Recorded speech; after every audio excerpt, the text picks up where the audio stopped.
Selamat malam. Kok selamat malam? Selamat siang, Bapak dan Ibu semuanya. Masih siang ya ternyata ya.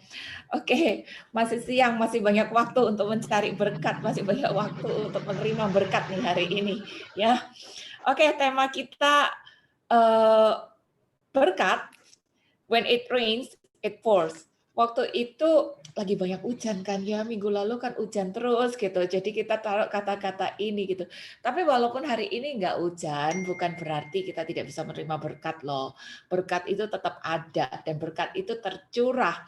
Dan pada saat waktu berkat itu tercurah, ya bagian kita tinggal menangkap kan. Nah, Bapak dan Ibu pasti percaya juga.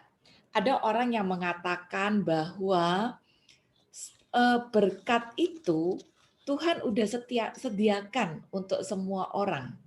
Jadi untuk setiap dari kita nih, saya, Mbak Niar, Pak Santo, Eva, Bu Helina, semuanya Tuhan udah sediakan kotak-kotak berkat untuk tiap orang masing-masing. Aku yakin Bapak dan Ibu juga percaya itu, bahwa ada berkat untuk setiap dari kita. Nah, karena ada berkat untuk setiap dari kita, maka bagian kita adalah berjalan untuk menuju kotak berkat itu tadi. Pada saat kita sudah mencapai kotak berkat itu tadi, tinggal dibuka aja. It pours, itu tinggal kita terima aja gitu. Tapi ada bagian yang harus kita lakukan, yaitu berjalan menuju kotak berkat itu tadi. Makanya orang dunia punya apa itu namanya kata-kata mutiara ora et labora kan, bekerja sambil berdoa. Jadi kan sebetulnya ada bagian yang harus kita lakukan. Bukan cuma berdoa, Tuhan kasih aku, Tuhan kasih aku, Tuhan kasih aku. Kitanya cuma leye-leye doang di atas tempat tidur. Kan nggak bisa seperti itu doang gitu. Kok enak gitu. Tuhan yang disuruh kerja, kitanya leye-leye. Nggak bisa berkita seperti itu kan. Jadi kita juga harus ikut ambil bagian, bekerja, berjalan menuju ke kotak berkat yang Tuhan udah sediakan untuk kita. Itu. Dan kalau udah sampai di situ, maka kita akan menerima segala macam itu dengan kelimpahan. Karena kalau kita ingat Yohanes 10 ayat 10b mengatakan bahwa aku datang untuk memberi hidup dengan segala kelimpahan. Jadi Tuhan ini datang untuk memberi kita hidup, bukan hidup yang biasa-biasa aja, tapi hidup dengan segala kelimpahannya. Nah, ini janji Tuhan. Nah, hari ini bagian Anda dan saya adalah belajar bagaimana kita bisa menangkap berkat yang berlimpah itu tadi, yang sudah disediakan oleh Tuhan sendiri untuk setiap masing-masing dari kita. Nah, Bapak dan Ibu, kita mau samakan persepsi dulu. Pada saat kita ngomong blessing, berkat, yang dimaksud dengan berkat itu adalah segala sesuatu yang memang Tuhan udah sediakan untuk kita. Jadi belum tentu sesuai dengan yang mauku loh, tapi pasti sesuai dengan yang maunya Tuhan. Kadang-kadang kita manusia ini suka dalam tanda kutip karepe dhewe gitu. Suka-suka sendiri. Merasa aku mau dapat berkat yang sesuai dengan mauku gitu. Maka kita berdoa, Tuhan kasih aku job, Tuhan kasih aku kenaikan gaji, Tuhan kasih aku lancar ini, lancar itu loh. Semua itu enggak salah. Semua itu enggak salah gitu. Tapi kita harus tahu apakah yang kita minta itu sesuai dengan maunya Tuhan apa enggak.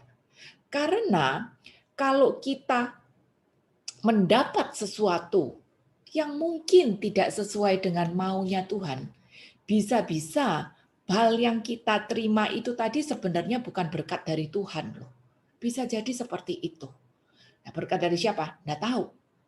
Tapi yang kita terima mungkin menyenangkan kita. Tapi kalau bukan dari Tuhan, bisa-bisa ujungnya menuju pada kebinasaan. Karena itu bukan dari Tuhan. Saya pernah melihat 1-2 orang ya, yang merasa hidupnya, wah saya lagi diberkati sama Tuhan nih. Orderan saya meningkat gitu.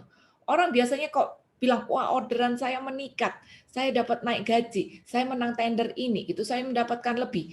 Merasa diberkati oleh Tuhan. Tapi teman-teman, Bapak dan Ibu, tanamkan di dalam hati dan pikiran. Berkat yang dari Tuhan, itu buahnya pasti baik. Jadi segala sesuatu itu dinilai dari buahnya. Setuju ya?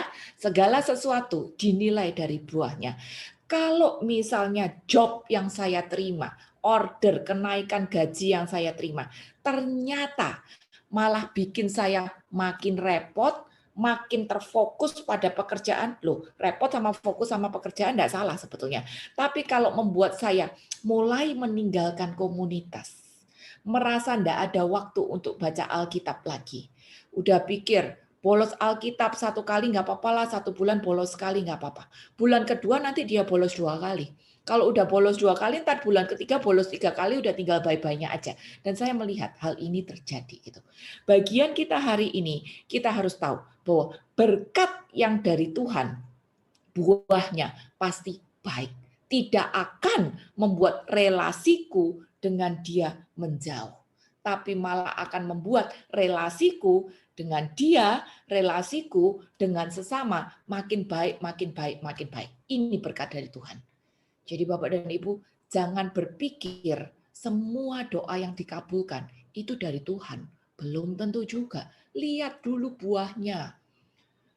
Belajar dari APP Keuskupan Agung Jakarta yang pertama, peristiwa mujizat di Kana. Kita lihat bahwa anggur yang jadi, mujizat yang terjadi, ini untuk orang banyak loh. Bukan untuk keluarga mempelai doang. Bukan untuk Yesus, bukan untuk Maria malahan. Tapi buat mempelai dan semua tamu yang ada di situ. Berarti apa? Berkat diberikan bukan cuma untuk saya doang. Tapi pasti ada impact positif bagi orang-orang di sekitar. Dan terutama berkat yang dari Tuhan ini membuat relasiku dengan Tuhan makin baik dan relasiku dengan sesama makin baik. Seperti peristiwa di Kana juga. Pada saat mujizat terjadi, orang-orang jadi sadar siapa yang bikin mujizat. Pelayan bilang, itu tuh tadi Bunda Maria suruh aku ketemu anaknya gitu. Kepala cateringnya, IO-nya tanya, ini kamu kok punya anggur kayak gini? Dapat dari mana? Dia cuma bilang, itu tuh anaknya Bunda Maria yang bikin itu tadi. Itu membuat relasi kita dengan Tuhan lebih bagus dan membuat relasi dengan sesama lebih bagus. Ini adalah berkat dari Tuhan. Jadi jangan berpikir semua doa yang terkabul itu adalah berkat dari Tuhan. Belum tentu. Kalau ternyata hal yang kita terima malah membuat kita jauh dari Tuhan, wah, ini jelas bukan berkat dari Tuhan. Ingat bahwa segala sesuatu dinilai dari buahnya. Maka Bapak dan Ibu, hari ini kita akan belajar bagaimana kita bisa menerima berkat-berkat yang memang Tuhan sudah sediakan bagi Anda dan saya. Bagaimana kita bisa menerima itu? Ayat yang pertama, Mazmur 25 ayat 4 dan 5. Mazmur 25 ayat 4 dan 5. Beritahukanlah jalan-jalanmu kepadaku ya Tuhan. Tunjukkanlah itu kepadaku. Bawalah aku berjalan dalam kebenaran-Mu dan ajarlah aku. Sebab Engkaulah Allah yang menyelamatkan aku. Engkau ku nanti-nantikan sepanjang hari. Bapak dan Ibu, ayat ini menunjukkan kepada kita bahwa kita harus terus-menerus cek posisi kita, cek jalan kita.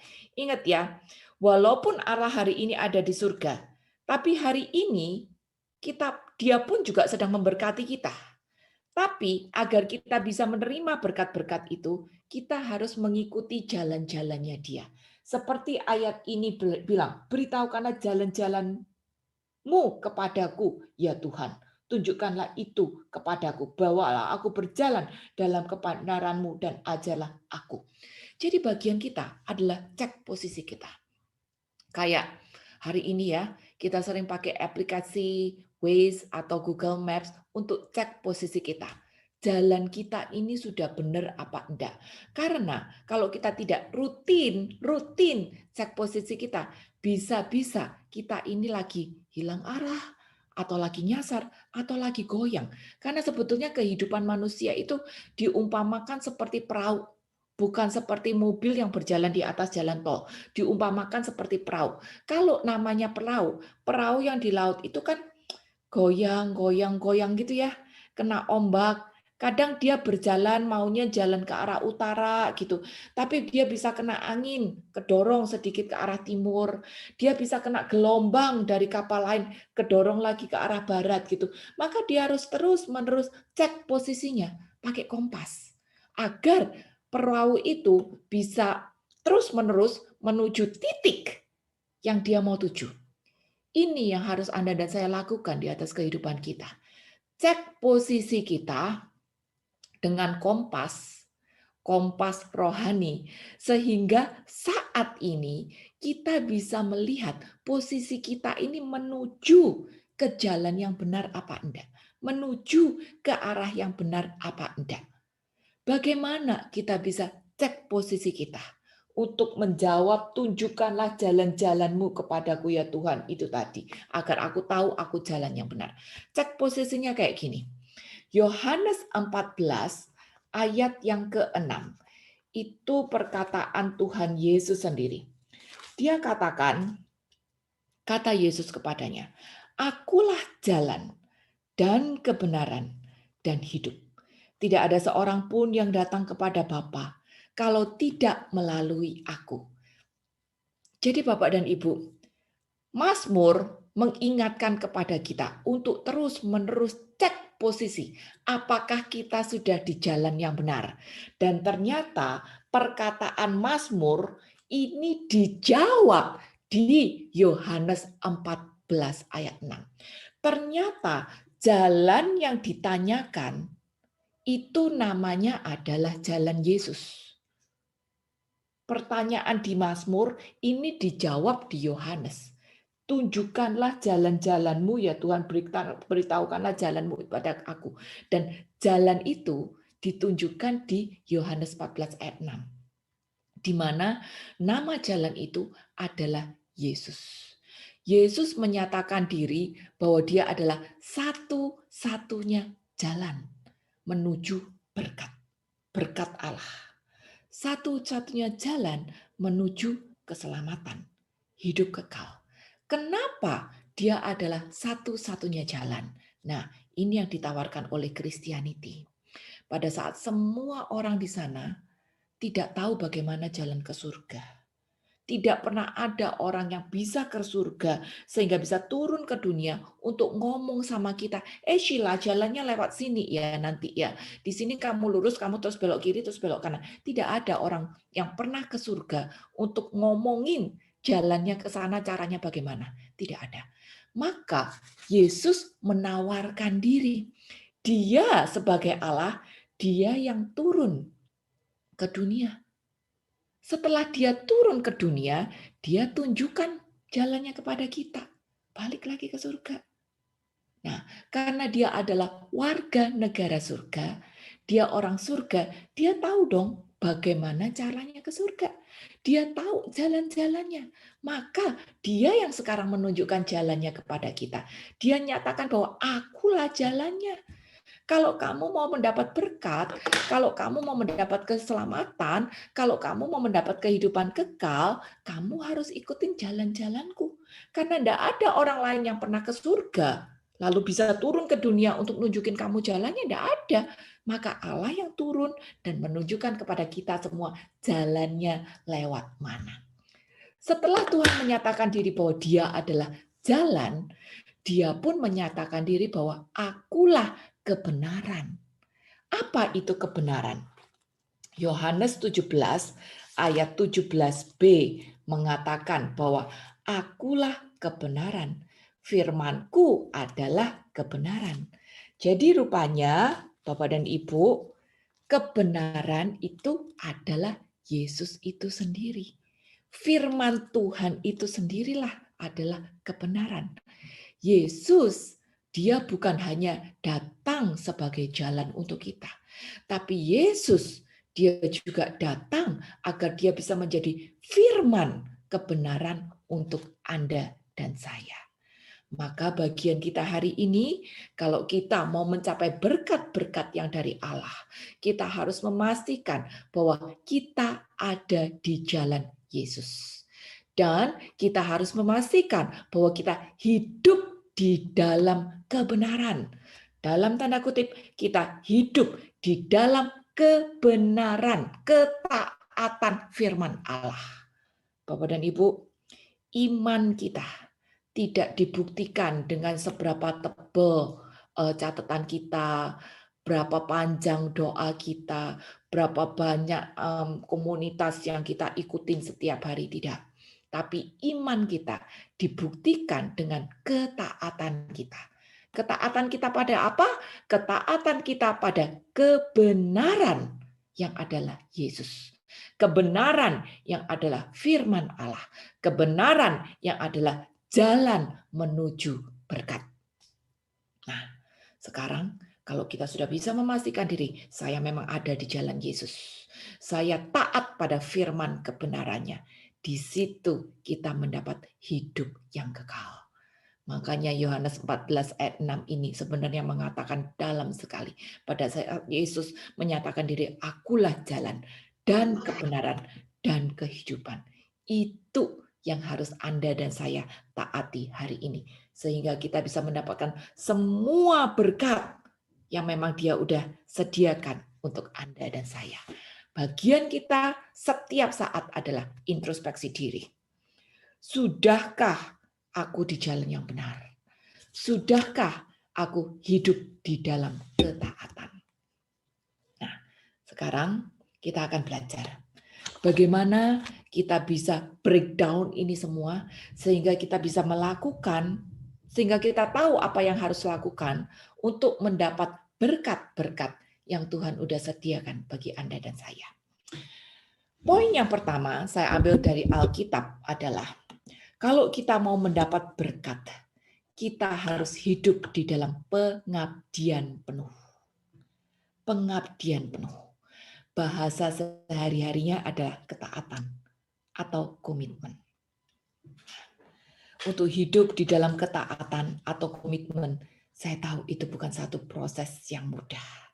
Saya kasih ayat dari Filipi 2 ayat 5 sampai 8. Filipi 2 ayat 5 sampai 8. Filipi 2 ayat 5 sampai 8. Hendaklah kamu dalam hidupmu bersama menaruh pikiran dan perasaannya terdapat juga dalam Kristus Yesus, yang walaupun dalam rupa Allah tidak menganggap kesetaraan dengan Allah itu sebagai milik yang harus dipertahankan, melainkan telah mengosongkan dirinya sendiri dan mengambil rupa seorang hamba dan menjadi sama dengan manusia. Dan dalam keadaan sebagai manusia, ia telah merendahkan dirinya dan taat sampai mati di kayu salib.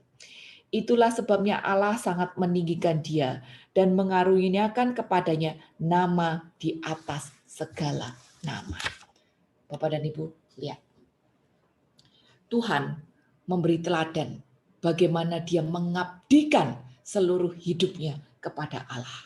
Dan cara dia mengabdikan diri, lihat ayat yang ke-5. Hendaklah kamu dalam hidupmu bersama. Coba yang punya Alkitab boleh digarisbawahi ini.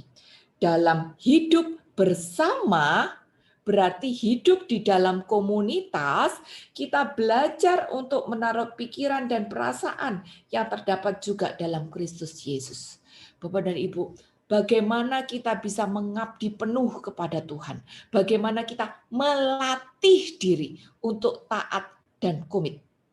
Untuk bisa taat dan komit, itu kita harus melatih diri. Dan ini terlihat prosesnya di dalam hidup berkomunitas. Karena gini, ketaatan, komitmen, pengabdian, ini kan semua harus dilatih ya. Kita tidak mungkin bisa taat sama hal-hal besar. Kalau hal-hal kecil aja, kita tidak bisa taat gitu. kita tidak mungkin bisa taat pada sesuatu yang besar kalau hal-hal kecil aja kita nggak bisa taat gitu. Jadi pengabdian kita kepada Tuhan itu dilatih dulu di dalam hidup bersama, yaitu komunitas ini tadi gitu. Kelihatan prosesnya di dalam komunitas. Bagaimana kita melatih diri untuk menaruh pikiran dan perasaan yang ada di dalam Kristus untuk hidup di dalam ketaatan. Komunitas ini adalah sampel kecil di dalam hidup bersama. Nah, istilahnya, gimana kita bisa komit, taat, bersikap baik gitu ya kepada dunia yang jauh lebih jahat daripada komunitas. Kalau di dalam komunitas saja kita tidak bisa menunjukkan sikap baik. Jadi kita tuh berlatih itu di komunitas untuk menunjukkan kasih kita, menunjukkan pikiran Kristus, menunjukkan perasaan Kristus. Kita tuh berlatih di komunitas gitu. Dari hal kecil dulu baru kita bisa lakukan yang besar. Nggak mungkin dong kita langsung melakukan sesuatu yang besar. Nggak mungkin. Semua orang pasti latihan tuh dari kecil-kecil dulu gitu. Baru dia bisa terjun ke sesuatu yang besar. Nah, di mana kita melatih diri untuk mengosongkan diri, untuk hidup bersama, untuk punya pikiran Kristus, untuk punya perasaan Kristus. Kita pertama melatih diri ini ya di komunitas ini dulu gitu. Setelah kita latihan di komunitas, baru nanti di masyarakat kita bisa menunjukkan kalau saya hidup dipimpin oleh pikiran Kristus, saya hidup dipimpin oleh perasaan yang dari Kristus. Seperti itu. Jadi komunitas ini adalah tempat kita berproses untuk hidup di dalam ketaatan, untuk hidup di dalam pengabdian penuh. Di komunitas, kita pun juga pasti mengalami gesekan-gesekan, perbedaan-perbedaan gitu. Ya beda pendapat di mana-mana pasti ada beda pendapat. Walaupun komunitas rohani, beda pendapat juga bisa. Hal mau pakai baju hijau atau mau pakai baju kuning bisa menjadi perbedaan. Hal mau pakai lagu A atau mau pakai lagu B bisa menjadi perbedaan. Tapi justru di sini kita dilatih untuk bisa bertoleransi, untuk bisa menerima perbedaan, untuk bisa ngalah, untuk bisa sabar, untuk bisa mengutamakan kepentingan orang lain di atas kepentingan saya. Ini kita latih dulu di dalam komunitas. Nah, setelah kita latih di komunitas, baru kita bisa masuk ke masyarakat yang lebih luas untuk menunjukkan hidupku ini dipimpin oleh Kristus. Seperti itu Bapak dan Ibu.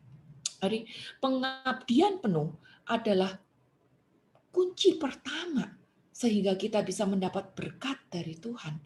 Karena tadi di awal saya sudah juga bilang bahwa iman kita ini bukan dibuktikan dengan berapa banyak koneksi Romo yang saya punya, berapa banyak ayat yang saya hafal, berapa banyak pengertian yang saya, bukan pengertian, berapa banyak penjabaran Alkitab yang saya bisa hafal. No, tapi iman kita dibuktikan dengan ketaatan. Ketaatan pada firman Tuhan. Nah, saya akan jelaskan sedikit pada taat. Taat, kita nggak mungkin bisa taat sama Tuhan yang tidak kelihatan. Kalau sama orang yang kelihatan aja, kita tidak bisa taat. Ada ayat yang mengatakan itu. Maka kita latihan juga untuk taat pada komunitas. Taat pada orang-orang yang bisa kita lihat dengan kasat mata. Nah, ketaatan ini ada hierarkinya. Yang harus siapa aja kita taatin. Hierarki pertama kita adalah suami atau orang tua.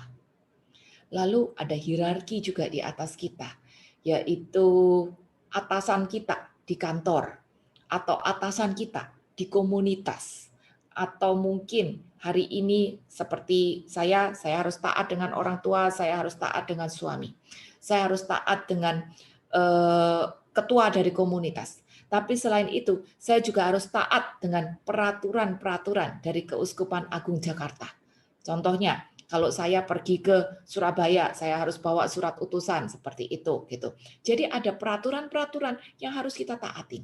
Peraturan dari negara. Negara itu adalah otoritas juga di atas kita gitu. Yang harus kita taatin. Pada saat negara pasang lampu merah di situ, kita nggak boleh nerabas, ya kita harus nurut. Itu peraturan negara. Lalu di atas negara ada yang namanya peraturan gereja. Misalnya Rabu Abu pantang puasa, Jumat Agung pantang puasa. Ini peraturan gereja. Dan di atas gereja adalah peraturan Tuhan. Tuhan sendiri, yaitu Alkitab. 5 jawatan ini yang harus Anda dan saya taatin. Kita mulai dari yang paling kecil dulu, yaitu orang tua atau suami kita. Lalu atasan kita di kantor atau atasan kita di dalam berkomunitas, di dalam bergereja. Dan kita terus ikuti tahapan-tahapan ketaatan ini. Ini cara kita melatih diri agar kita bisa mengabdi secara penuh. Kalau Yesus saja yang adalah Allah, dia bisa merendahkan dirinya, mengosongkan dirinya menjadi manusia, menjadi seperti kita. Kenapa kita suka sombong? Kenapa kita sulit untuk taat? Kenapa kita suka kekeh dengan pendapatku sendiri dan merasa tersinggung kalau pendapatku tidak diturutin misalnya?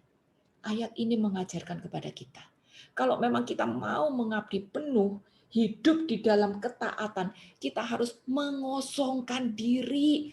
Mengosongkan diri itu bahasa hari-harinya apa sih? Mengosongkan ego kita sendiri. Mengosongkan kehendak pribadi kita sendiri. Sehingga kehendak Tuhan bisa masuk. Itu. Kalau Tuhan aja bisa taat sampai mati, kita nggak harus sampai mati kok. Paling nurutin ketua komunitas apa sih? Disuruh pakai seragam hijau paling. Padahal saya lagi pengennya pakai kuning misalnya gitu. Paling suruh apa sih? Suruh ngisi formulir paling gitu. Apa susahnya gitu? Kenapa kita harus berantem gara-gara hal yang kecil? Ingat bahwa prinsip kekristenan adalah kita harus menjadi pembawa damai. Dan untuk bisa taat menjadi pembawa damai, satu-satunya cara adalah saya mengosongkan diri sendiri terlebih dahulu. Sehingga egoku bisa terkikis habis. Dan kehendak Tuhan yang terjadi atas hidupku. Kehendak Tuhan yang memimpin langkahku, bibirku. Ini belajar untuk mengabdi secara penuh. Agar kita bisa tolerance, kita bisa ngalah, kita bisa merendahkan diri, kita bisa taat, kita bisa mendengarkan orang lain, kita tidak memaksakan prinsip-prinsip kita, dan kita bisa tetap komit untuk melakukan segala sesuatu yang memang harusnya kita lakukan dengan kerendahan hati. Itu poin yang pertama. Lalu berikutnya, kalau kita mau mendapat berkat-berkat yang dari Tuhan, kita harus belajar untuk fokus pada tujuan kita. Ya, kita harus belajar fokus agar kita tidak buang-buang waktu ya. Kita nggak buang waktu, kita nggak buang tenaga, kita nggak buang uang dengan sia-sia. Istilahnya, hari ini Anda dan saya sudah menyediakan waktu, uang, tenaga untuk hadir pada komunitas.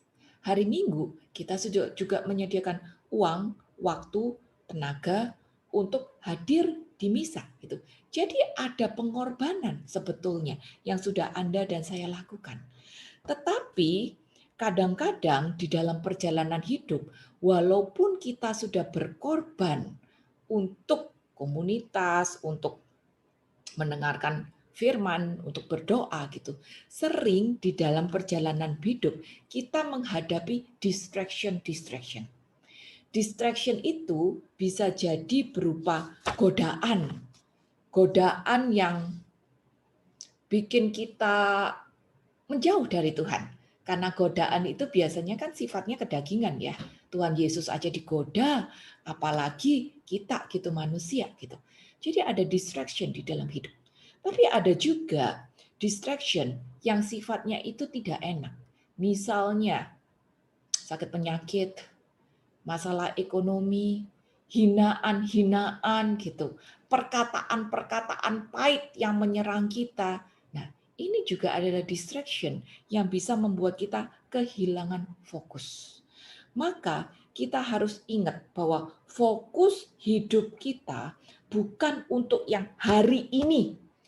Fokus hidup kita bukan untuk kenikmatanku pribadi. Fokus hidup kita bukan untuk memuaskan egoku. tapi fokus hidup kita adalah untuk yang kekal, yaitu yang di depan sana. Ibrani 12 ayat yang kedua.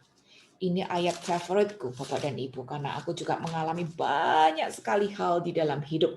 Maka aku juga harus terus mengingatkan diri sendiri agar bisa fokus di dalam hidup ini. Ibrani 12 ayat yang kedua mengatakan, marilah kita melakukan dengan mata yang tertuju kepada Yesus, yang memimpin kita dalam iman, dan yang membawa iman kita itu pada kesempurnaan, yang dengan mengabaikan hinaan, tekun memikul salib ganti sukacita, yang disediakan bagi dia yang sekarang duduk di sebelah kanan tahta Allah. Bapak dan Ibu, ayat bilang, kita lakukan mata tertuju kepada Yesus. Ini jelas bukan ngomong tentang mata jasmani. Ini pasti ngomong tentang mata rohani. Bahwa apapun yang terjadi, kita harus bisa memfokuskan mata hati kita kepada Yesus. Karena itu yang akan menuntun jalan kita, itu yang menuntun langkah kaki kita dalam iman. Membawa iman kita meningkat pada kesempurnaan. Sehingga kita bisa mengabaikan segala macam distraction yang ada di kiri kanan kita dan tetap berjalan di jalan kebenaran. Mata tertuju kepada Yesus. Saya selalu ilustrasikan ayat ini dengan lomba 17-an. Di mana pada waktu lomba 17-an kan ada satu lomba yang kita harus gigit sendok dengan kelereng di ujungnya. Kita tahu gitu ya, kelereng ini tidak boleh jatuh. Dan kita tahu di ujung sana ada hadiah. Kita tahu ujung sana ada hadiah. Walaupun kita belum lihat mungkin hadiahnya. Cuman kita tahu kalau saya nyampe ke ujung sana, saya bakal terima hadiah nih. Dan agar saya bisa dapat hadiah, saya bukan hanya harus nyampe di ujung sana, tapi kelereng yang saya gigit ini tidak boleh jatuh. Maka bagaimana caranya agar saya bisa mencapai mendapatkan hadiah itu? Caranya adalah yang pertama, saya harus berjalan maju. Karena kalau saya tidak jalan maju, ya gimana nyampe ujung, diem di tempat aja ya kagak nyampe dong ke ujung. Maka apapun yang terjadi, jalan maju. Makanya ayat bilang, yang memimpin kita dalam iman dan yang membawa iman kita itu pada kesempurnaan. Di sini terlihat bahwa iman itu harus berproses. Dan iman itu harus terus berproses menuju pada kesempurnaan. Bukti kalau iman kita itu makin sempurna, makin sempurna, makin sempurna adalah bukan saya makin banyak berdoa loh.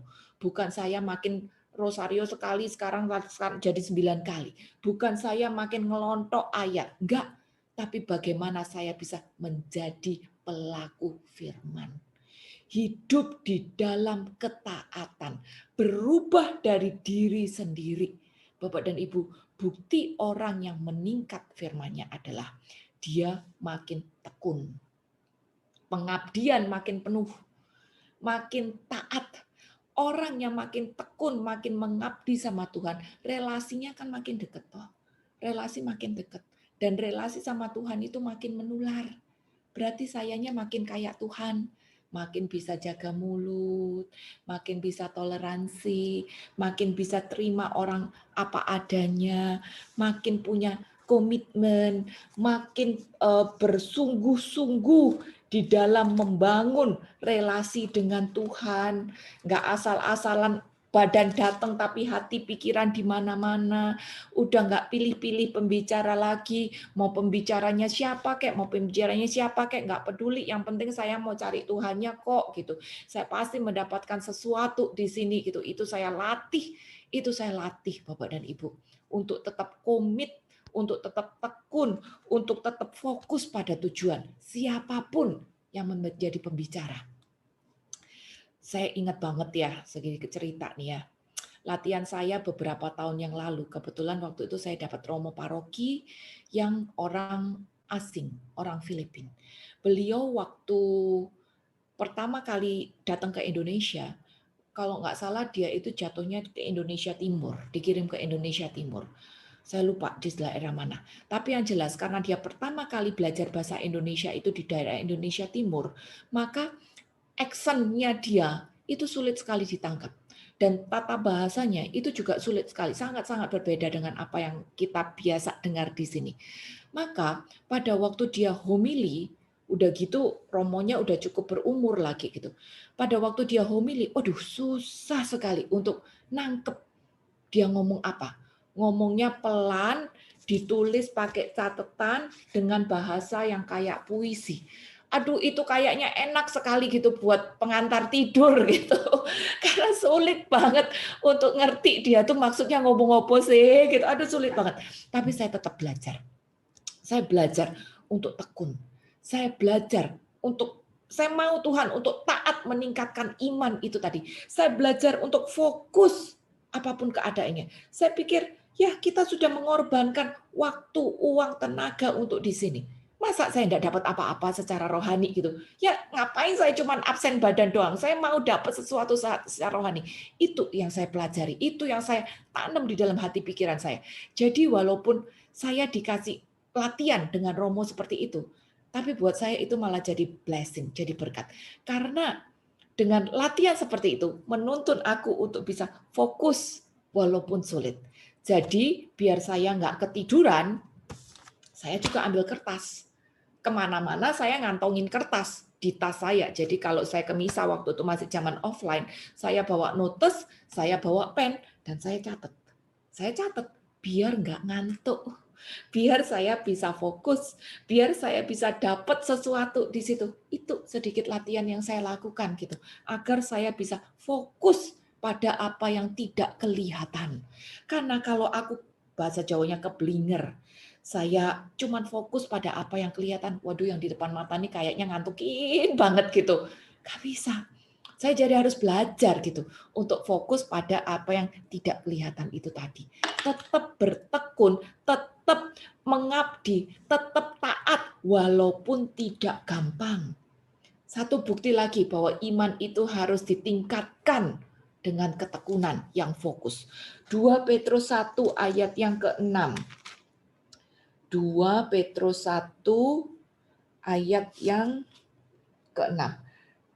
Justru karena itu kamu harus dengan sungguh-sungguh berusaha untuk menambahkan kepada imanmu kebajikan, dan kepada kebajikan pengetahuan, dan kepada pengetahuan penguasaan diri, dan kepada penguasaan diri ketekunan. Coba Bapak dan Ibu yang punya Alkitab, garis bawain ayat 5, ada kata-kata sungguh-sungguh. Kalau kita mau bertingkat di dalam iman, kita harus tekun. Dan tekun ini bukan ecek-ecek, bukan cuman badan doang, tapi kita lakukan dengan sungguh-sungguh. Berarti apa? Ada kualitas yang menyertai kegiatan kita. Ada kualitas yang menyertai kegiatan kita. Ingat bahwa status Anda dan saya sama. Kita semua adalah murid. Sebagai murid, kita harus taat, nurut, fokus pada apa yang menjadi aturan yang seharusnya dilakukan. Kayak murid sekolah aja, dibilang sama guru, sekolah Senin sampai Jumat, jam 8 sampai jam 3. Saya nggak bisa bilang, saya cuma mau sekolah Senin, Rabu, Jumat ya. Selasa, Kamis aku mau main games. Nggak bisa. Saya sekolah harus setiap hari. Masuk on time, pulang on time, PR dikerjain, ujian harus dilakukan. Gitu. Jadi komitmen itu penuh. Dan komitmen itu tadi, fokus itu tadi harus dilakukan dengan kualitas yang benar. Dalam arti apa? Pada saat saya sudah tekun, mengabdi, komit, kualitasnya ini loh diperhatikan. Jangan sampai saya tetap masuk sekolah Senin sampai Jumat, tapi ternyata pada waktu sekolah videonya saya matiin. Adik guru nggak bisa lihat kalau saya tidur-tiduran. Guru nggak bisa lihat kalau saya nyambi ini, nyambi itu, nggak fokus, kayak gitu-gituan. Atau video tetap saya nyalain, tapi saya sambil WA-an, kayak gitu. Nggak bisa gitu. Jadi kualitas harus juga perhatikan. Bapak dan Ibu, pada saat kita belajar ini bukan untuk siapa-siapa. Ini bukan untuk saya, ini bukan untuk tim PABT, ini bukan untuk siapapun juga, tapi ini untuk kita sendiri. Jadi kalau memang kita mau mendapat berkat yang Tuhan udah sediakan untuk Anda dan saya, ya kita harus belajar untuk mengikuti aturannya Tuhan.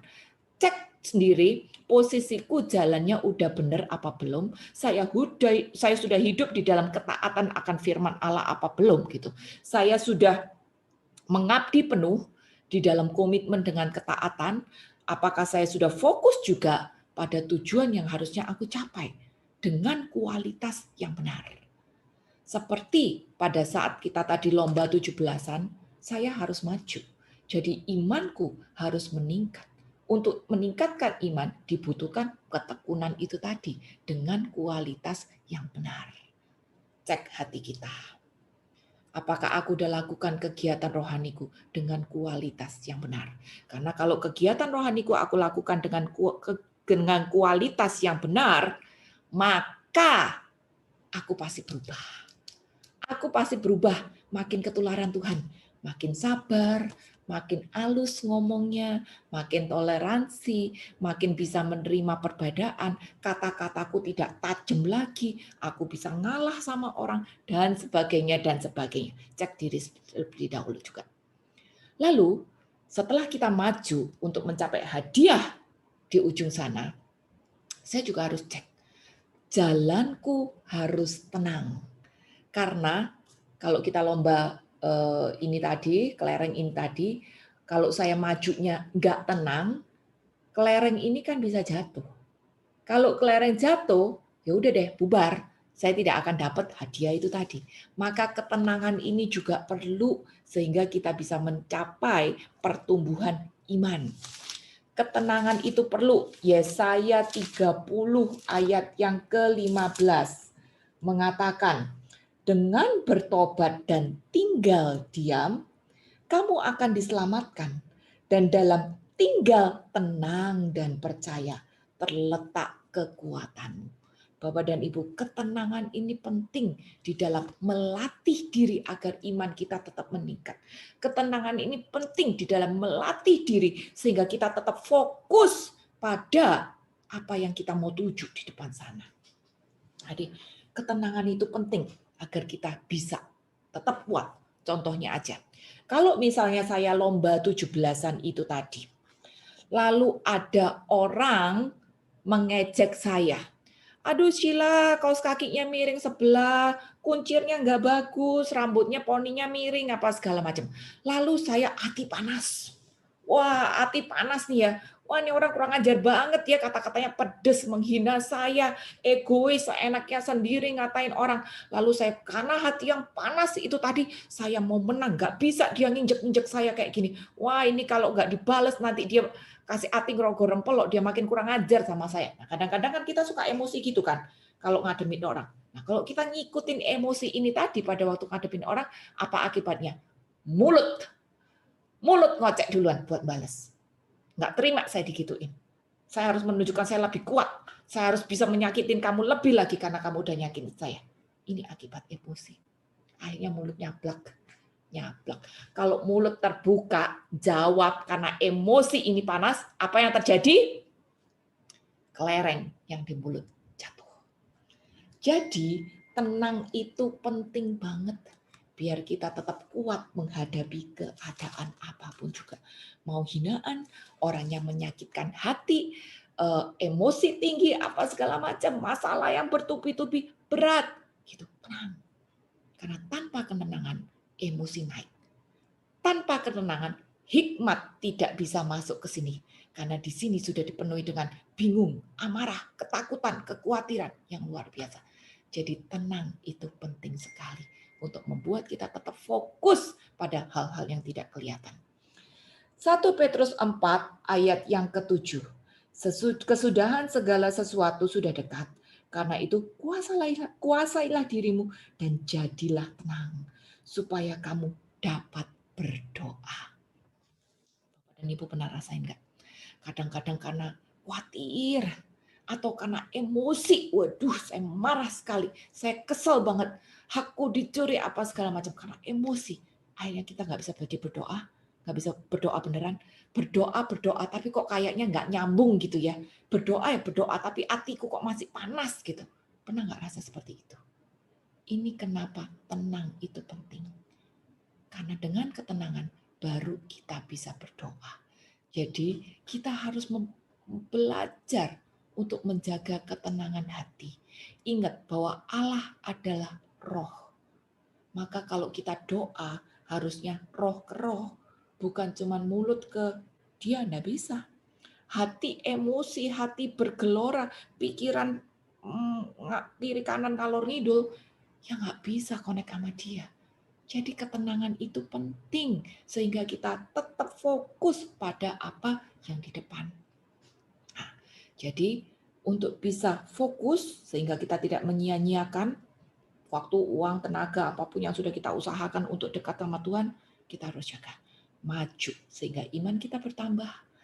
Tenang sehingga kelereng tidak jatuh dan juga jaga mulut. Ketenangan ini memampukan kita untuk jaga mulut. Karena mulut kalau kebuka sekali aja membuat kelereng itu jatuh. Ingat, kita tidak belajar tentang tema mulut hari ini, nanti kapan-kapan, tapi mulut ini adalah corong kehidupan.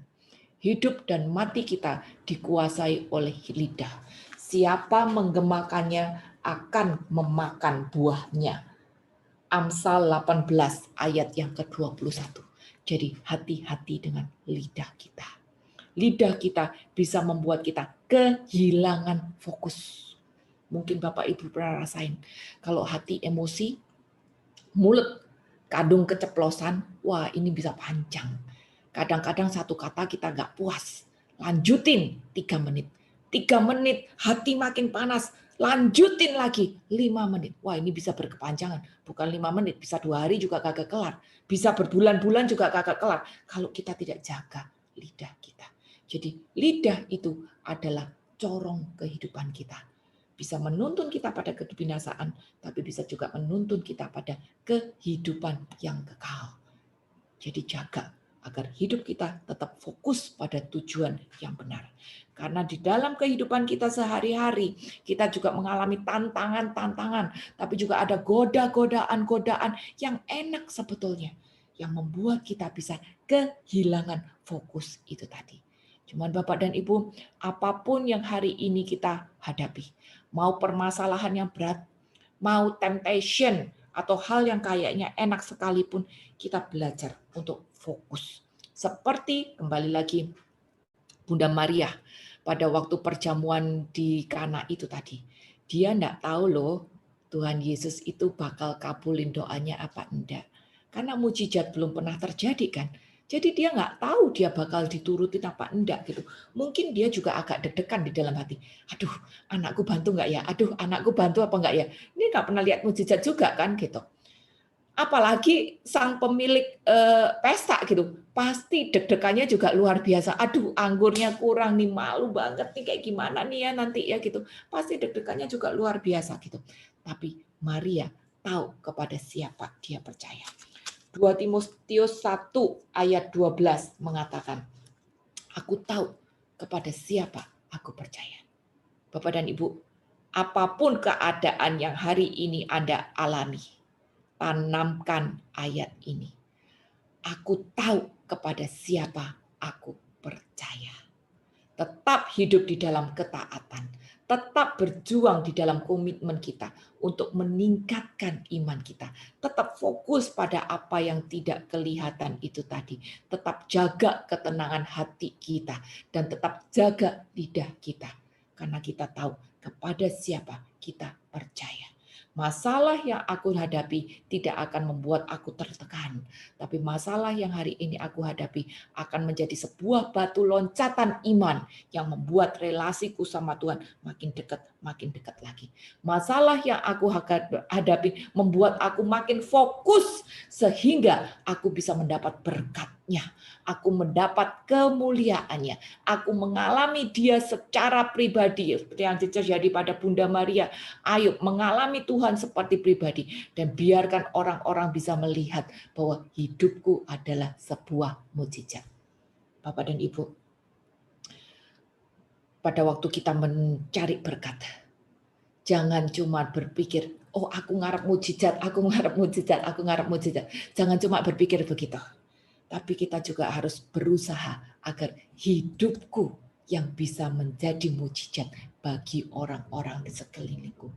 Biar orang-orang di sekelilingku bisa melihat bahwa Tuhan yang memberi aku kekuatan, Tuhan yang memberi aku kesanggupan, Tuhan yang memampukan aku untuk terus bergerak melangkah, Tuhan yang membuat aku terus berubah dan makin dekat sama Dia.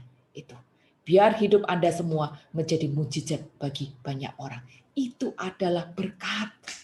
Itu adalah berkat. Jadi Bapak dan Ibu, ubah mindset kita. Jangan cuma berpikir berkat itu yang enak, dapat duit, dapat kesembuhan, dapat kangtau, doa untuk anak dikabulkan. Loh, itu semua enggak salah gitu loh. Itu semua enggak salah, itu baik. Tapi kita harus berpikir lebih lebar daripada itu. Bahwa berkat yang Tuhan berikan itu jauh melampaui berkat-berkat duniawi. Karena efeknya sampai pada kekekalan dan bisa dinikmati oleh banyak orang. Bukan cuma untuk kepentinganku pribadi. Buahnya manis untuk banyak orang. Mengubah aku sendiri dan membuat orang-orang mengenal Dia yang membuat aku berubah. Itu fokus yang kedua. Lalu yang ketiga, kalau kita mau mendapat berkat yang Tuhan udah sediakan untuk kita harus menjaga perilaku yang harmonis. Bapak dan Ibu, bagaimanapun juga relasi itu adalah prioritas. Sehingga kita harus menjaga dan membina relasi-relasi yang sudah ada. Demikian juga relasi kita dengan Tuhan. Itu adalah prioritas yang harus terus kita bina dan kita bangun sehingga relasi kita dengan Dia makin dekat, makin dekat, makin dekat lagi.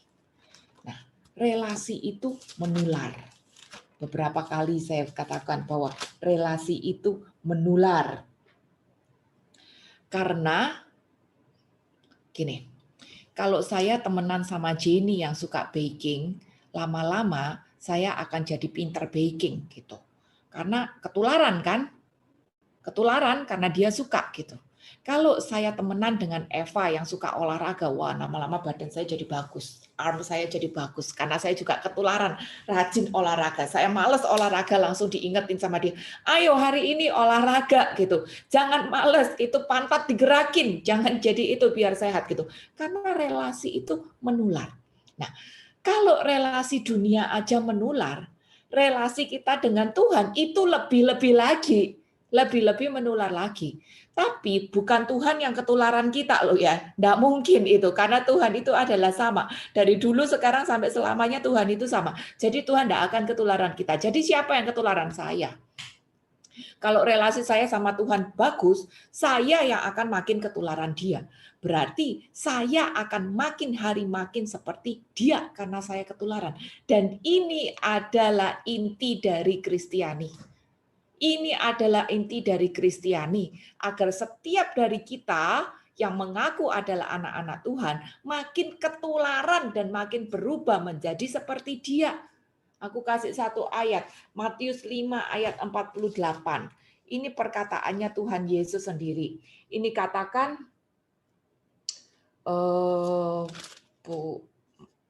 hendaklah kamu sempurna seperti, ya Matius 5 ayat 48. Karena itu haruslah kamu sempurna seperti Bapamu yang di surga adalah sempurna.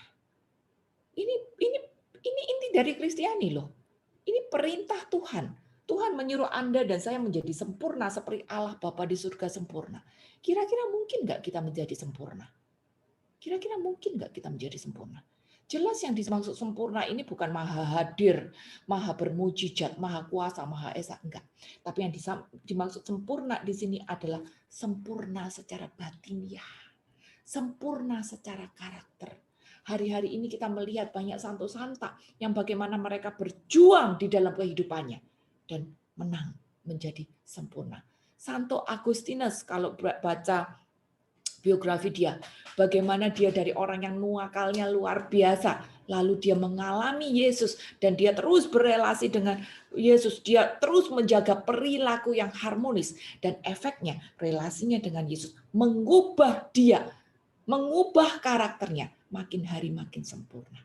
Nah, ini yang harus Anda dan saya perjuangkan, Bapak dan Ibu. Relasi kita dengan Tuhan ini harus mengubah kita makin hari makin sempurna. Dan relasi ini harus menjadi prioritas yang dipelihara dan dibina. Relasi itu dibangun loh, harus dipelihara loh. Nggak bisa relasi cuman ya pokok sekedar kenal habis gitu udah. Relasi itu harus dibina seumur hidup, terus-menerus. Juga relasi kita dengan Tuhan harus dibina terus-menerus sepanjang hidup kita. Dan ini akan mengubah kita. Maka di sini kita juga bisa lihat bahwa orang yang beriman, orang yang taat, orang yang hidupnya fokus pada Tuhan, dia makin hari akan makin bisa menerima perbedaan. Makin ngalah, makin diam, makin sabar, makin bisa toleransi, makin bisa mengampuni duluan, bisa nyapa duluan, makin bisa jaga lidah bibirnya, nggak mengeluarin kata-kata pedes lagi gitu. Karena ketularan Tuhan.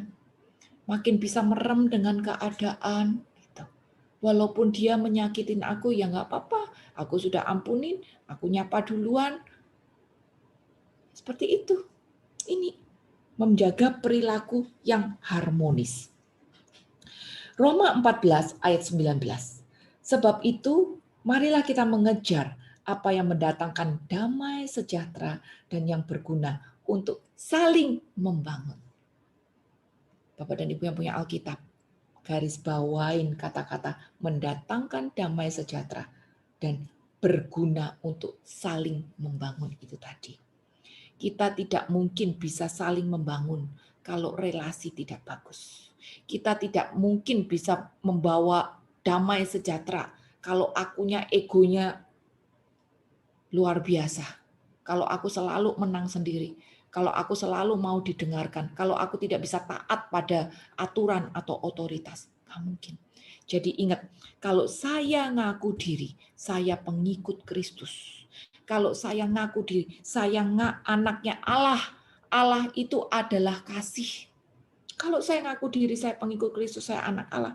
Harusnya keberadaanku bisa jadi pembawa damai. Harusnya keberadaanku bisa saling membangun itu tadi. Jangan sampai keberadaanku bikin orang malas, bikin orang berantem, bikin orang bete. No. Tapi inti dari Christianity, ingat ya, Katolik itu means universal gitu, untuk semua orang. Bagaimana kita bisa menawarkan Roma 14 ayat 19, Pak? Bagaimana kita bisa menawarkan Kristus kepada orang-orang di sekitar kita? Tidak dengan cara berkhotbah di luar, tidak dengan cara teriak-teriak untuk menawarkan doa, tidak dengan cara membuat event ini, event itu, tapi di dalam keseharian ini tadi loh, yang penting.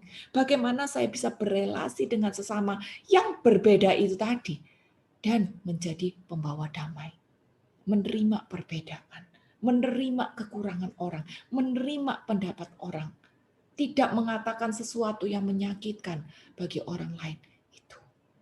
Itu. Jadi kalau kita memang ada relasi dengan Tuhan, relasi dengan sesama, ini pasti makin baik, makin baik, makin baik juga. Gitu. 2 Korintus 13 ayat yang ke-11. 2 Kor 13 ayat yang ke-11.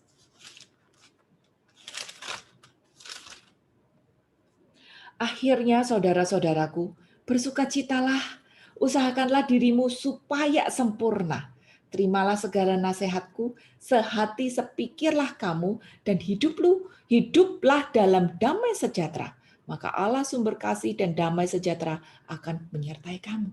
Lihat, ayat ini juga bilang supaya kita hidup, usahakan makin sempurna, seperti perintah Tuhan Yesus sendiri itu tadi. yang di Matius 5 ayat 48. Kita harus berjuang makin sempurna.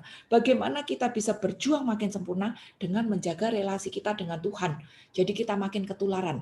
Sehingga kalau aku makin berubah duluan, relasiku dengan sesama makin baik. Aku bisa menjadi pembawa damai sejahtera itu tadi. Aku bisa makin sehati, sepikir sama orang-orang di sekitar. Intinya, ada pepatah yang misalnya kalau kumpul sama orang Jawa, ya makan makanan Jawa. Kalau kumpul sama orang Medan, kita ya belajar makan makanan Medan. Kenapa kan? Biar kita bisa menyatukan perbedaan yang ada. Biar kita bisa saling toleransi dan menerima perbedaan itu tadi. Ini yang harus Anda dan saya lakukan. Jadi kalau memang kita bertumbuh di dalam relasi kita dengan Tuhan, kita pasti bisa menjaga perilaku yang harmonis dengan sesama kita. Walaupun setiap dari kita ini tadi berbeda, tapi kita bisa menjaga perilaku yang harmonis karena kita bisa menerima kekurangan dan perbedaan-perbedaan yang ada. Sedikit sharing. Kami hari ini bersama komunitas Thomas dan Keuskupan Agung Jakarta melayani para waria.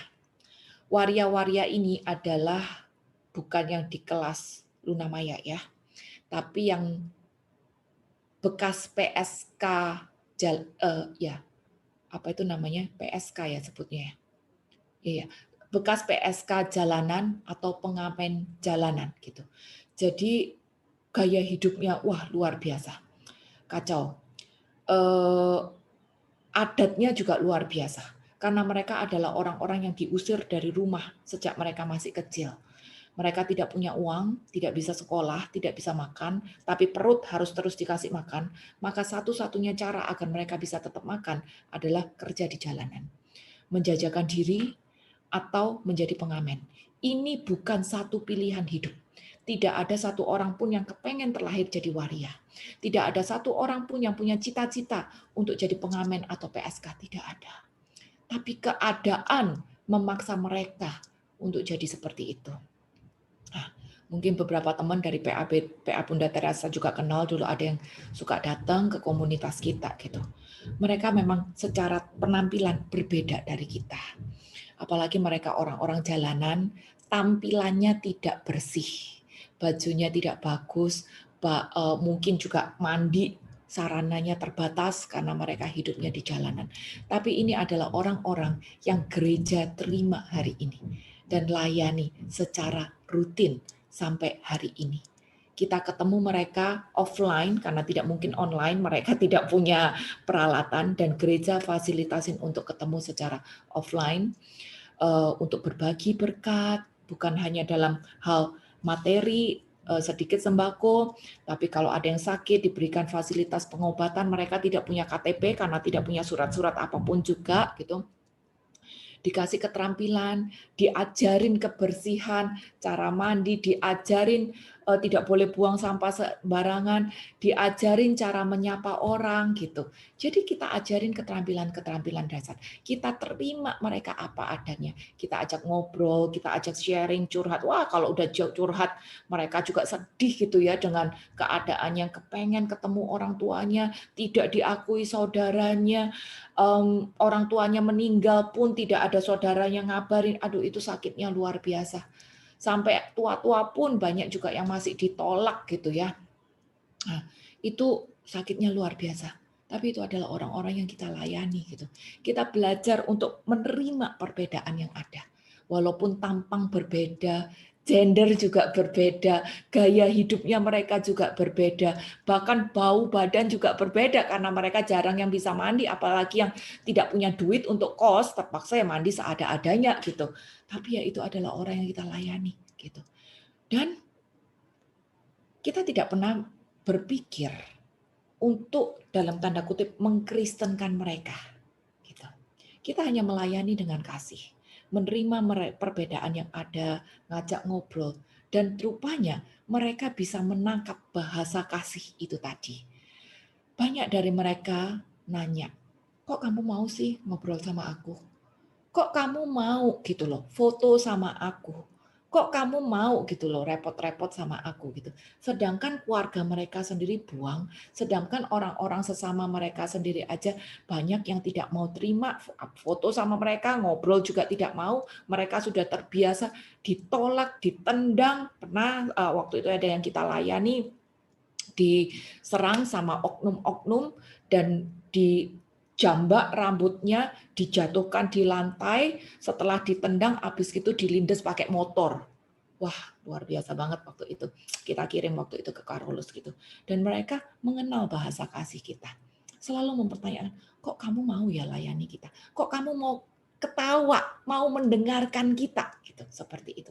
Mereka menangkap bahasa kasih itu tadi. Dan apa yang terjadi Bapak dan Ibu? Sesuatu yang tidak kita bayangkan sama sekali. Tahu-tahu banyak dari mereka mengajukan diri dengan keinginan pribadi untuk kenal Yesus. Dan mereka bilang mereka mau belajar untuk dibaptis. Hari ini ada belasan orang yang sudah dibaptis, kelar. Dan setelah mereka dibaptis, ada puluhan orang lagi datang dan minta aku juga mau kenal Yesus lebih lagi. Mau belajar lagi untuk mengenal Tuhan gitu. Dan mereka mau belajar untuk dibaptis. Dan luar biasanya, orang-orang yang ditolak oleh masyarakat, keluarga, bahkan ada gereja yang menolak, ada komunitas yang menolak juga karena takut dengan mereka. Hari ini yang ngajar katekumen siapa?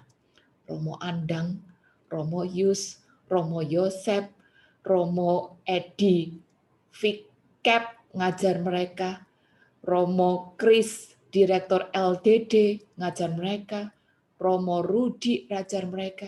Luar biasa sekali. Rupanya pada saat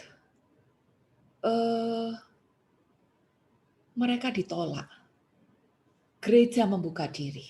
Dan kalau gereja membuka diri, Tuhan menyediakan dengan luar biasa. Orang-orang yang ditolak ini, hari ini bisa diajar oleh istilahnya romo-romo keren, yang kita mau ketemu aja susah setengah mati gitu. Tapi ternyata menyediakan diri untuk ngajar mereka. Bagian kita cuma sederhana, menjaga perilaku yang harmonis. Sehingga kita bisa menjadi alat Tuhan. Kita bisa menjadi alat Tuhan untuk jadi saluran berkat-Nya. Pada waktu kita menjadi saluran berkat-Nya, apakah kita terima berkat? Pasti. Tuhan tidak pernah berhutang, Bapak dan Ibu. Asal motivasi kita lurus ya, kita luruskan motivasi hati gitu loh. Kita bukan Tuhan, saya pelayanan biar kau berkati aku ya, nanti kau kembalikan 30 kali lipat. Enggak seperti itu juga kan. Asal kita tulus, bagian kita cuma jaga perilaku yang harmonis itu tadi. Maka kita akan menjadi saluran berkat-Nya dan kita juga pasti terima berkat-berkat itu tadi. Jangan takut itu tadi. Tapi kalau kita tidak mau menjaga perilaku yang harmonis itu tadi, maka buat Tuhan, ya rapopo namanya Tuhan. Dia cuma bilang, Sheila, kalau kamu nggak mau layanin orang ini, ya wes, nggak popo. Saya kasih aja ke Martini ya. Martini juga bisa kok layanin dia. Tuhan nggak kekurangan orang untuk mengerjakan sesuatu. No. Tapi kalau kita menolak apa yang Tuhan suruh Anda dan saya lakukan, ya istilahnya kita menolak berkat gitu loh. Tuhan bisa suruh siapa saja untuk jadi alatnya dia. Tapi kalau kita tolak, ya kita yang rugi sebetulnya. Ini benar-benar saya lihat di depan mata kita, saya sendiri, Bapak dan Ibu. Jadi bagian kita hari ini, jaga perilaku yang harmonis. Selama relasi kita sama Tuhan makin dekat, kita akan mampu menerima perbedaan dengan sesama itu tadi. Bukan hanya kita akan menularkan bukan hanya kita akan bisa menjaga perilaku yang harmonis, tapi kita juga akan bisa menularkan sukacita, purity. Ya. Ingat Roma 12 ayat yang ke-9. Roma 12 ayat yang ke-9. Itu mengatakan, hendaklah kasih itu jangan pura-pura. Jauhilah yang jahat dan lakukanlah yang baik. Cek diri sendiri. Kasih itu jangan pura-pura. Pada saat kita melakukan tindakan kasih apapun juga, mau di baksos, mau dengan sesama di sekitar kita, ini yang terpenting. Kalau memang kita adalah anak Allah yang adalah kasih. Ingat, Allah adalah kasih. Pasti ingat semua. Itu hukum utama gereja kita. Allah adalah kasih. 1 Yohanes 4 ayat 8 dan 16. Allah adalah kasih. Kalau saya adalah anak Allah yang adalah kasih, maka harusnya kasih itu hidup di dalam saya. Kalau ada Allah yang adalah kasih itu hidup di dalam saya, maka kasih itu tidak pura-pura. Saya bukan cuma manis baik di depan, iya saya mengampuni kamu, iya nih aku kasih kamu, tapi di belakang awas lu ya ntar ya, dasar mulut lu jahat, ya udahlah saking di depan orang aja aku ketawa-ketawa, di belakang gua nggak mau lagi ya, nggak bisa. Kasih itu tidak pura-pura. Ada ketulusan, ada kesungguhan. Kalau hidup kita memang dipimpin oleh Roh Allah. 1 Tesalonika 5 ayat 16, 18 sampai 18 bilang, bersukacitalah senantiasa. Apapun keadaan yang Anda dan saya hari ini hadapi, kita harus bersukacita. Gitu. Apakah itu mungkin kalau saya lagi banyak masalah, sakit penyakit, lagi keuangan, anak masih nggak nurut, keadaan masih kayak gini, apakah mungkin? Mungkin. Karena ayat mengatakan seperti itu. Bagaimana bisa saya tetap bersukacita keadaan kayak gini? Biarkan Allah bertahta di tempat di mana dia berada seharusnya di dalam kehidupan kita. Maka Allah yang adalah kasih itu tadi akan memenuhi kehidupan Anda dan saya dengan sukacita. Masalah tidak lagi menjadi masalah, tapi kita bisa terbang di atas badai, kita bisa berjalan di atas air, hidup kita bisa menjadi mujizat karena fokus kita bukan pada masalah. Fokus kita adalah mengundang Allah untuk hidup di tempat yang seharusnya di dalam kehidupan kita. Maka sukacita yang dari Allah itu tadi akan memenuhi seluruh kehidupan kita. Sukacita tidak lagi didapat dari kepengenku yang terkabul, uang, jabatan, title. Ini cuman ilusi dunia. Ini cuman fata morgana dunia gitu. Itu prinsip orang dunia. Tapi prinsip surgawi adalah biarkan Allah bertahta di tempat di mana dia seharusnya berada, memimpin kehidupan kita, relasi makin dekat sama Allah, maka dia akan membuat aku kepenuhan di dalam dia. Apapun keadaannya, saya tetap bersukacita, menjadi berkat, menjadi bunga di tempat saya ditanam. Walaupun mungkin tempat aku ditanam hari ini lagi ada badai, lagi ada panas terik, lagi jadi padang gurun, tapi biarkan aku bisa tetap berbunga, cantik, warna kuning di tempat padang gurun ini tadi. Tetap cantik dilihat orang. Ini kehidupan orang Kristiani. Ini kehidupan yang penuh berkat. Ini kehidupan yang menjadi berkat juga. Dan poin yang terakhir, jaga diri. Kalau kita mau terima berkat-berkat yang Tuhan udah sediakan bagi kita, maka kita harus waspada. Kenapa? Karena 1 Petrus 5 ayat 8 sampai 9. 1 Petrus 5 ayat 8 sampai 9 mengatakan, sadarlah dan berjaga-jagalah. Lawanmu si iblis berjalan keliling sama seperti singa yang mengaum-aum dan mencari orang yang dapat ditelannya. Lawanlah dia dengan iman yang teguh, sebab kamu tahu bahwa semua saudaramu di seluruh dunia menanggung penderitaan yang sama. Bapak dan Ibu, waspada. Jaga diri sendiri. Jangan buka celah. Karena iblis selalu keliling. Iblis tidak pernah tidur. Dia roh, tidak pernah tidur. Dia keliling. Dia keliling dunia untuk cari celah, cari mangsa yang dapat ditelannya. Nah, jadi biar saya tidak ditelan iblis, saya harus waspada. Roh saya harus on terus. Saya harus jaga komitmen saya. Saya harus jaga ketaatan saya. Saya harus jaga fokus hidup saya. Saya harus menjaga perilaku yang harmonis, relasi saya dengan Tuhan. Saya harus hidup kepenuhan Allah sehingga aku penuh sukacita. Sehingga tidak ada lagi celah bagi iblis. Jaga Bapak dan Ibu. Untuk menjaga butuh komitmen itu tadi. Kembali ke poin nomor 1, 2, 3, 4 itu tadi. Harus dijagain. Harus dijalanin gitu. Jangan sampai, oh aku komit on off gitu ya. Jangan sampai kita cuma on off. Sempat datang PA, enggak sempat ya enggak datang gitu. Besok minggu depan juga ada lagi kok gitu. Kalau on off, ya itu namanya enggak jaga. Siapa tahu pas kita lagi off, iblisnya lagi lewat, ada celah. Jadi kita harus waspada. Waspada itu tanggung jawab kita diri sendiri. Ingat, iblis tidak tidur, dia cari celah, dia muter terus gitu, dia mengaum-ngaum. Ngaum-ngaum itu nakut-nakutin kita. Pura-pura jadi singa. Seperti singa kan, bacaannya seperti singa gitu. Kalau seperti singa, sebetulnya dia bukan singa beneran. Pura-pura jadi singa, hanya untuk nakut-nakutin kita.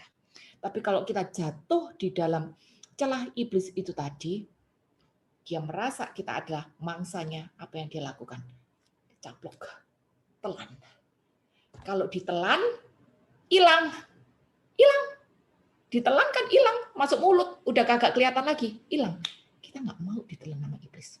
Makanya Yohanes 10 ayat 10a mengatakan, job desk-nya iblis adalah mencuri, membunuh, membinasakan. Pertama dia lakukan adalah curi damai sejahtera kita. Habis gitu dia membunuh, membinasakan, hilang deh kita. Jadi Bapak dan Ibu, bagian kita hari ini jaga, sadar bahwa iblis itu adalah musuh besar kita. Jangan kasih dia kesempatan. Dan untuk jaga, kita harus cek posisi jalan kita. Apakah saya di jalannya Tuhan? Apakah saya sudah hidup di dalam ketaatan firman Allah? Apakah saya sudah menjaga kualitas komitmen saya sehingga saya bisa mengabdi secara penuh pada semua otoritas yang Tuhan sudah tunjukkan, pada semua firman Allah yang Dia sudah omong? Apakah hidupku sudah fokus pada tujuan? Walaupun ada godaan, ada masalah, apakah aku tetap fokus pada tujuan dan bertumbuh di dalam iman? Apakah aku tetap menjaga perilaku yang harmonis lewat membangun relasiku dengan Tuhan, sehingga relasiku dengan sesama makin baik, sehingga aku bisa menularkan sukacita, menjadi berkat bagi orang-orang di sekitar, melakukan tugas perutusanku sesuai dengan yang Tuhan mau, bukan sesuai dengan apa yang aku mau, tapi sesuai dengan apa yang Tuhan mau. Kita cek diri sendiri hari ini. Semoga jadi berkat, dan semoga kita bisa praktekkan ini di dalam kehidupan kita sehari-hari, sehingga setiap dari kita pada akhirnya bisa mencapai berkat-berkat yang Tuhan memang sudah sediakan untuk Anda dan saya. Tuhan Yesus memberkati.